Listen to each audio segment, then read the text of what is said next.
Dave, Bob, I'm at a tennis court which isn't located near the hotly contested Renfrew Fields, because there are just too many cops there now. Adams Police have begun to take an interest in the field, according to Adams Police Chief Donald Pirate.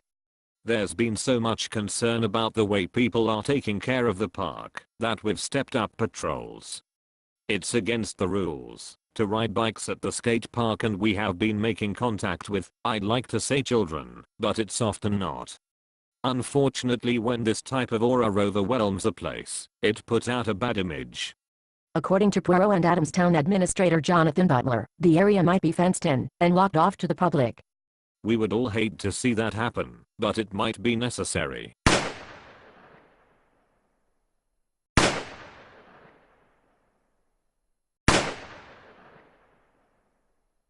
Well, reaction from the public has been rather mixed.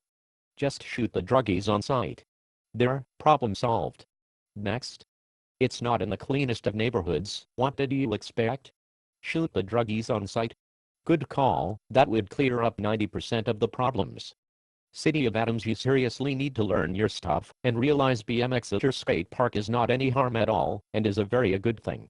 The BMX scene is glowing at great numbers and your skate scene is fading, like commented above. There is like 10 skaters and 100 BMXers that ride that park every day. Thanks to you doing this, we are all forced to ride the streets now, so you better be ready to chase us down day in and day out. I wish you could see how much of a joke your town really is, and especially your police department for doing this. It make me sick. You should be happy that the park keeps these kids out of trouble and away from drugs. You taking away this privilege to ride the park leaves these talented kids with nothing fun to do.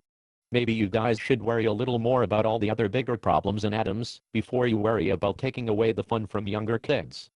I'd like to begin with thanking Mr. Jake Seeley on his input with a very sensible comment. Now, as it's obviously not been stated, the range of age for BMX riders at the Adams Skate Park is 7 to 17, so the accusation of BMX riders bringing the drugs to this park can be silenced.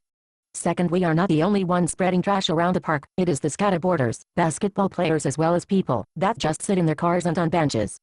A good portion of the riders do wear helmets, but if the town cannot be held liable, why is it a problem? The other day I was told by an Adams police officer, why can't you ride your bike like normal people? Well, considering that BMX started somewhere in the early 60s, I'd say I am. But back to the big problem. Yes, there are bad things happening in the Adams Skate Park, but the real problem is that the police are too arrogant to find out the real happenings here. Instead, they began to enforce the rules that have been overlooked for years to make it seem like they are actually doing something about it. BMX riding is a good way to keep kids out of trouble as well. Instead of spending money on drugs, alcohol and other such contraband, we spend it on our bikes. So it's something we put time, money, and effort into, as well as any other hobby. I heard you were very disrespectful to the officer. Perhaps you are your own worst enemy.